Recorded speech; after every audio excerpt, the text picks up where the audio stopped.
Here at Seattle Atheist Church, the members ourselves give many of the talks. We have a planning meeting every quarter that's open to the whole community where we brainstorm ideas for talks we'd like to hear and talks we'd like to give. Then we vote on the ideas and we schedule the talks that get the most votes. Today, please join me in welcoming Bruce, who is going to be giving a talk on class. Okay, so my topic for today is called Class Dismissed. So what I'd like to do is give you an overview of what I'm going to do. I'm going to start out with some examples, 4 examples of where they're personal examples for me in understanding social class, understanding conflicts that I've had over social class.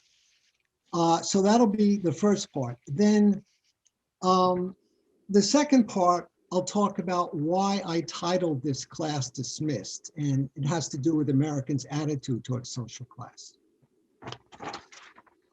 The third thing I'm going to do is talk about the 9 dimensions of social class, which I think you'll find interesting. A lot of people think spontaneously social class is about income. Income is one of them, but in my opinion, it's not the most important one. It's one of the 9. Then what I'll do next is talk about why I think atheists need to know about social class. Has to do with working class people. And then what I'll close is with 3 questions for our discussion after my talk. And I'll just kind of, rather than give you the questions now, I'll just say, I'd like, as I give these, especially as I give these examples, try to think about your own life and think about examples where social class might have applied and it might help you to understand things that you might not have understood before. Okay, so what I'm going to do is I'm going to begin with some examples, and I'm going to, my first example is going to be a kind of intergenerational story of class conflict. I'm going to begin with my grandparents. Both of my grandparents came to the United States in the early 20th century. My mother's side of the family, my grandfather on the mother's side was a shoemaker, and my grandmother worked at home. So in Marxist terminology, my grandfather was working class. On my father's side, my grandfather was a bartender.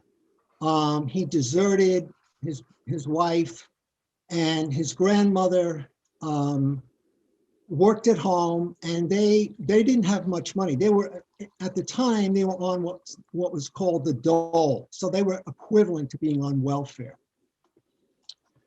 So my grandparents had, on my mother's side, had 4 daughters: Angelina, Josie, Caroline, and Annie. My father's side had 7 kids, 4 brothers, 3 sisters. My father's side of the family was pretty shaky. They were kind of like numbers runners, gamblers, a pretty shaky group.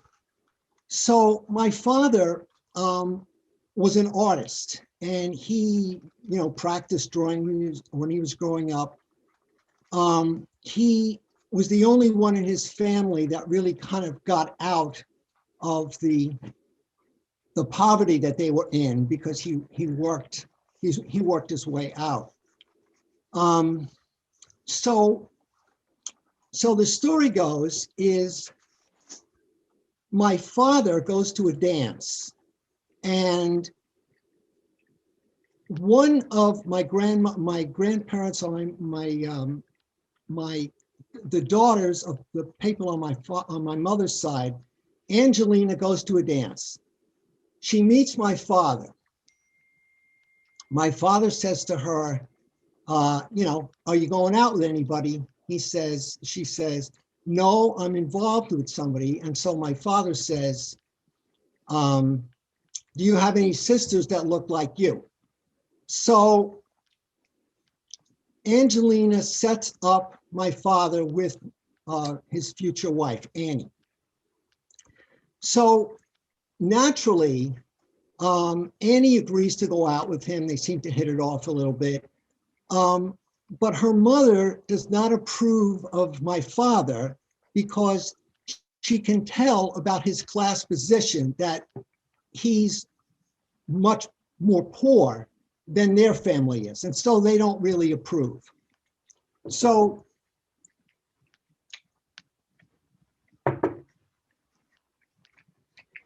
my father kind of is pretty insistent. He insists that he's a reputable person. And then the war comes, and my father goes into the war, and he writes to my mother, and slowly my mother's side of the family begins to feel like, okay, he's not so bad.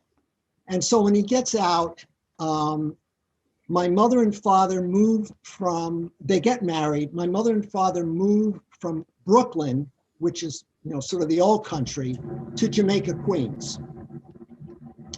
Okay, now we're switching from my parents to my sister and I.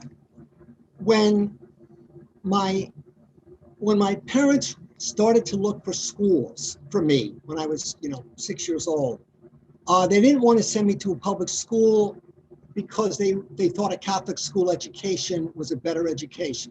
I had no say in the matter.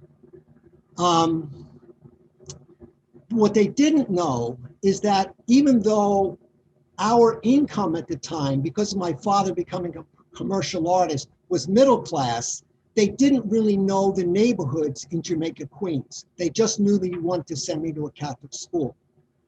The problem is that for them was the Catholic school they sent me to was working class. And so I went to school with parents who were firemen, cops, welders, carpenters, etc. And so that's where I had the first of many class contradictions. My parents were trying to raise me middle class, but the people at my school were driving me towards identifying with the working class. The way of course, I didn't understand social class at the time, but the way it played out was my parents and I would have fights over my hair, how I was dressing. There were two kind of kids, the ones that were sort of college preppy kids, and the others were the hoods, and the hoods were the working class. So as I think you can imagine, when there's a fight between parents and kids, and you're going to school, who's going to win? The kids win. So I had a lot of problems with my parents because of my sort of loyalty to my friends who were in school. And I remember at one point, my father, at the time, this might be hard for you to believe, but I had this wonderful pompadour when I was about 9 years old. I was a little punk. And I had these, I had a leather jacket, which at the time was a very serious thing to wear. It's not like now. I mean, there was some kind of attitude that you had when you had a leather jacket. So one time my father said to me in a bit of a rage, he said, "You're going the wrong way. We're trying to get away from what you're doing. We don't want them thinking we're a bunch of hoods and concrete mixers. We're trying to be better," right? Of course, I didn't understand that. I kept doing the same thing I kept doing. So my parents and I had a pretty rough time while I was going to this Catholic grammar school. 6 years later, my sister's born. So by the time she's 6 years old, my parents really have the lay of the land. They know where the different schools are. This time, my sister, Cindy, is not going to St. Nicholas of Tolentine. So they picked out another school for her. This school is in an upper middle class neighborhood. So my sister, our social class is middle class. I'm going to a working class grammar school. My sister is going to an upper middle class school. So she has other kind of problems. When she's in school, she never feels like she measures up. She always feels she's inferior. Her clothes are not right. She doesn't talk right. She never fit in.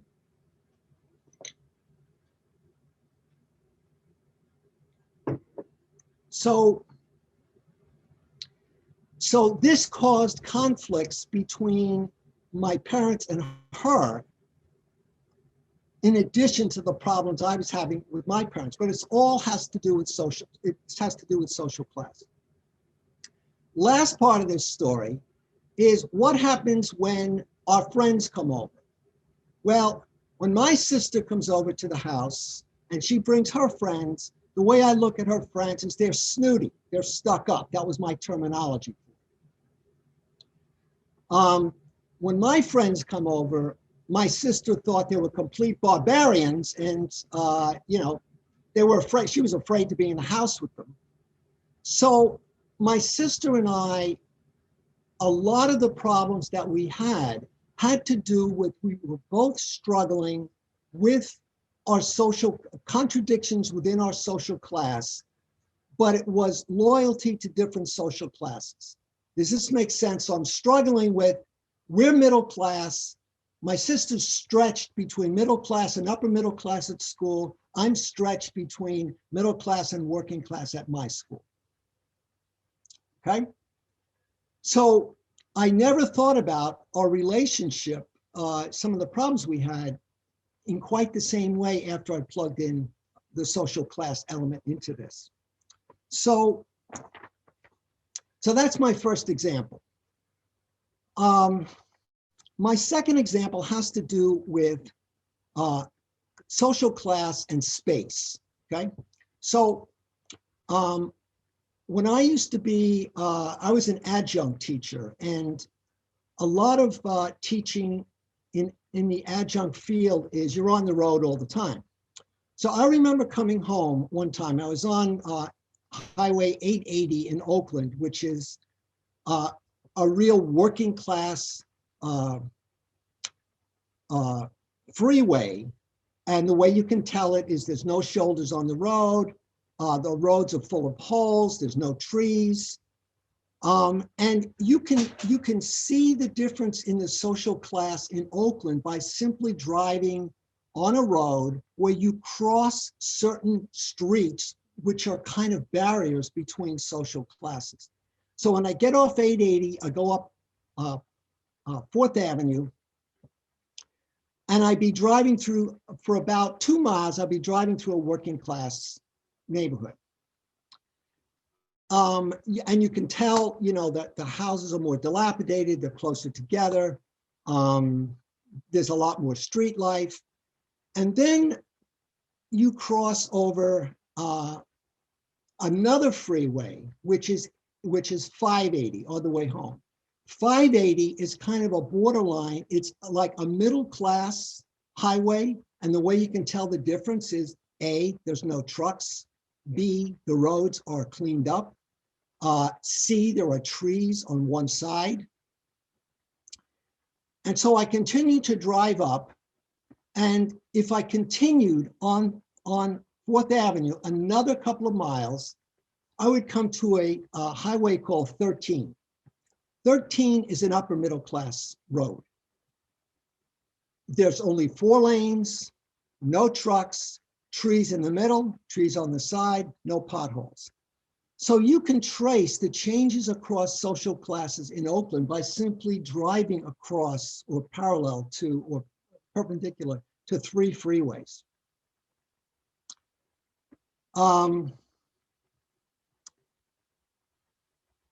One of the times when Barbara and I were looking for a new home, the real estate agent took us from Berkeley to our home, but the most direct route was to go from Berkeley to 880 and then back to our house. She didn't do that. She did it for a reason. She took us on Highway 13 Because when you're driving on Highway 13 and you're on your way to your new home, you think where you are is going to be a pretty nice area because look at the freeway. And so she kind of snuck us in the back way to our house, starting from an upper middle class neighborhood. So Barbara was really excited about our house and where we were. And I said to her, okay, do you know where we are? Because I knew the area better.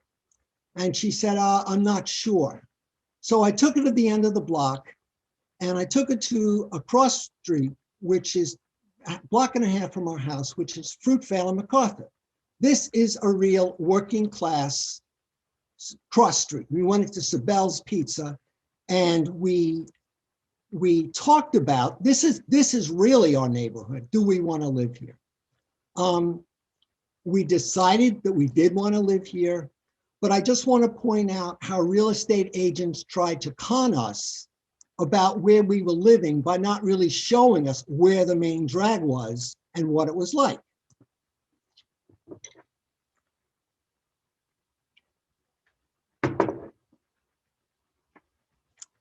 Okay, a little bit about my third example has to do with where we lived.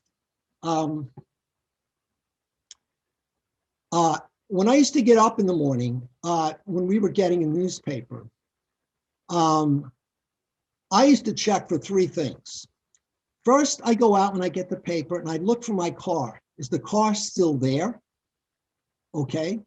Yes, it is there. Check one. Second, look at the tires. Are the tires all there? Yes. Okay. Third, look at the windows. Are the windows very clean? And the reason I asked that is because other times when the windows were super clean, it's because there was no glass in there anymore because somebody broke in. So our neighborhood was right on the border of the railroad tracks between working class and middle class. It was a place where I've had my car broken in maybe 4 times. The police never come the same day, anytime we had any of that. The police would come the next day. It doesn't matter how many times you call them, they simply don't come. Okay, now I want to give you an example of the police in another social class location. When I was teaching, I had a fellow teacher who was loaning me a couple of books for a class that I was doing. And she told me where she lived and I can come by and pick up the books. She gave me her address and where I was going. It was in a place called Piedmont, which is in a fairly wealthy area of Oakland. When I was looking for the address, I couldn't easily find it. In fact, I was driving around. I didn't even know that this place existed. But I finally found the address. I went up to her address, knocked on the door. There's nobody there. She leaves me a note. And she says, I just ran to the store. I'll be back in 5 minutes. So this is the way I looked at the time. I had a couple of days off from teaching, so I hadn't shaved for about 3 days. I had sunglasses on. I had a leather jacket. Seems like it's no big deal. But I figure, okay, she'll be back in 10 minutes. I'll just sit out on the front porch. Not 5 minutes goes by before a police car comes by and asks me what I'm doing. 5 minutes. So I'm sitting there and my presence was so offensive to the people around that somebody called the cops. And you know what? The cops came. And all I was doing was sitting on the front of the stoop. So that's my third example. Last one, Now, I think David is still here. You'll appreciate this. One of the things about when you're an adjunct teacher, you're always pressed for time, and sometimes you're driving, you can barely make it to the next class because you've had a class previously that's like 20 miles away. So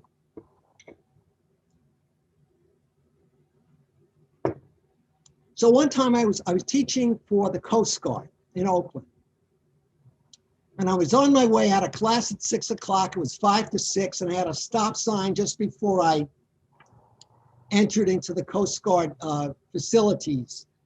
And there was a stop sign. I made it real sloppy. I didn't really do a stop, and I just, made my turn. A cop pulls me over, and says, what's your hurry or where you going? I say to him, I'm teaching a class at the Coast Guard Island. As soon as I said I'm teaching, his whole tone with me changed. He said, "Oh, you're a college teacher? Oh, what do you teach?" I told him I taught psychology. Okay, well, next time, allow more time before you go in. Okay, so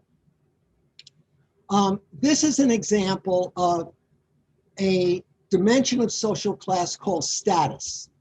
A college teacher relative to social class has high status position. Has nothing to do with money. It has to do with how people see you. So, so I remembered this. And so there was one other time, probably 3 months later, I did the same thing someplace else. This time I was ready. Cop comes up, says, "Hey, where you going? What's your rush? Why didn't you do the stop sign?" And I said, "Well, I'm on my way to teach a class." And sure enough, it worked again. So what I learned was that my social status has an impact on whether or not I'm going to get a ticket. So those are my 4 examples. What I'm hoping for is that when we have time for our discussion, that you can think about some things that have affected you in ways that were similar to my examples.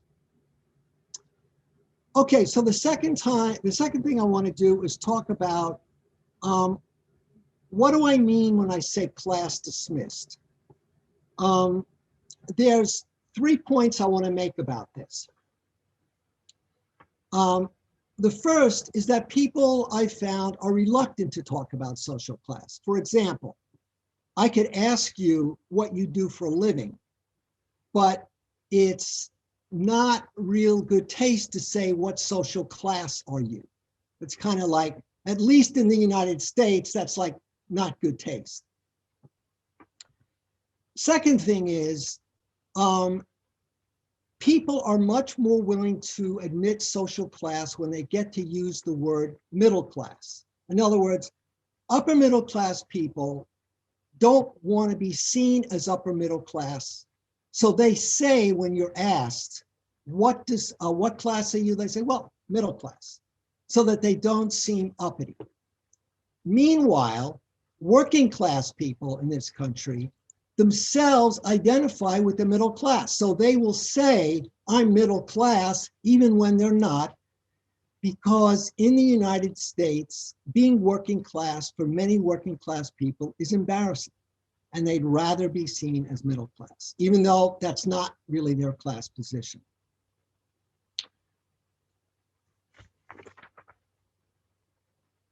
My third point about this is, I would say up till about 30 years ago, if you were to ask people how many social classes they were, they would say 3.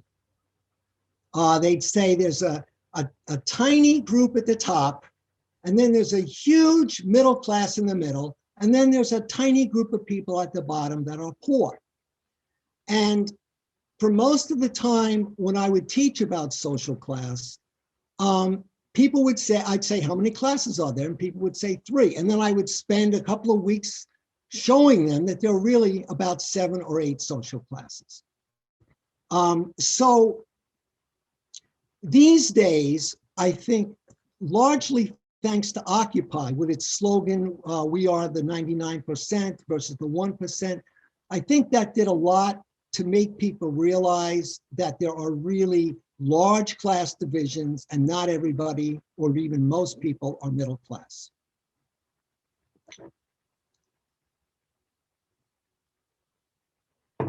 Okay. Okay, so my third level of discussion is to talk about the dimensions of social class. So, you know, if you guys want to do some writing on this, you know, fine. It's a lot to remember without writing it, but you know, I can always send you something after this talk if you're interested in this. So what I'm going to do is give you the 9 dimensions. The first dimension of social class I would call technical. Okay, and this has to do with the proportion of mental work and physical work you do. In other words, how much do you use your mind? How much do you use your body?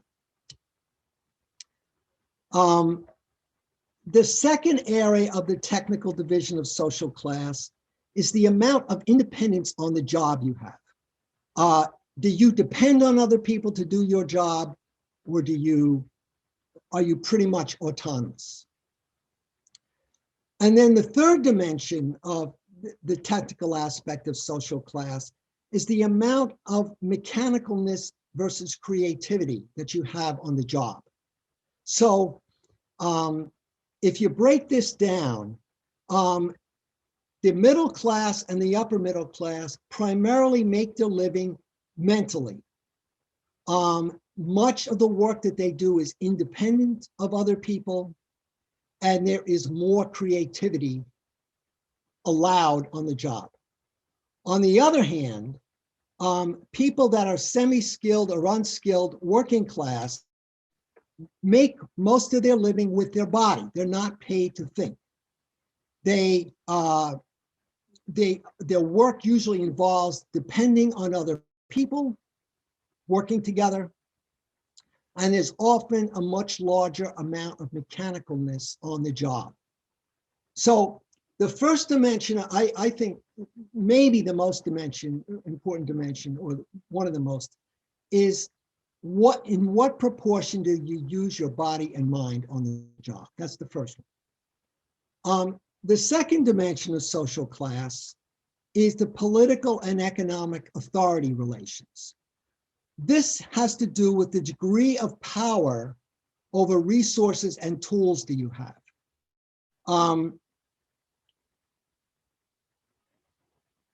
The second part of this is the amount of order giving and order taking. So typically, right, there's always exceptions to the rule. Middle class, upper middle class people give orders, working class people take orders.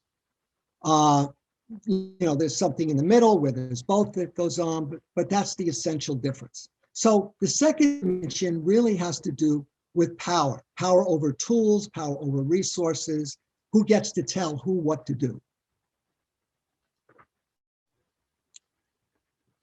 The third dimension of social class is mobility. How much mobility do you have across generations and within your lifetime? So some people can rise within a social class to the next level. Some people, especially in our times, they can fall in a social class. So the third dimension of social class is how easy is it to move across classes? The fourth dimension of social class is resources. Resources can be divided into wealth, or can be divided into income, right? Income is what you make on the job, on your job.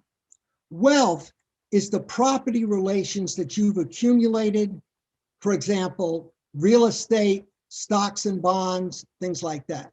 So sometimes people that want to hide how much wealth they actually have only talk to people about their income, when really they have much more behind them that's wealth that they kind of keep to themselves. So the fifth dimension of social class is education. This has to do with the number of years of school you've completed and also the quality of your education, how much status the school you've gone to holds.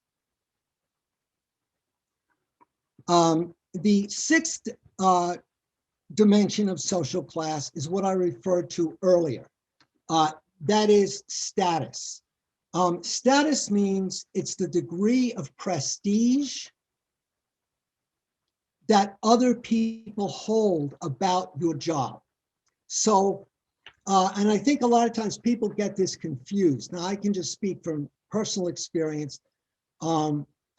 Being a college teacher is high status. Most people look at college teachers as, oh, you teach college. So you become, there's a certain kind of respectability for it. I know when I started doing this, and I didn't become a college teacher until I was about 40 years old, my parents were thrilled because finally they had something that they can refer to that I was doing that they felt was respectable. So that sort of, made, that improved my relationship, that my occupation was more respectable than some of the other stuff I had done. So status has to do with how other people see you, not how much money you make. So there's plenty of working class people that make a lot more money than I do, but their status, they don't have the same social status. Look at people that collect garbage. I mean, you can see when people collect garbage, many people don't even want to make eye contact with them. And the garbage collectors will make attempts to change the name of their occupation just so it sounds more respectable. So status means quite a bit to people, and it doesn't have to do with how much money you make.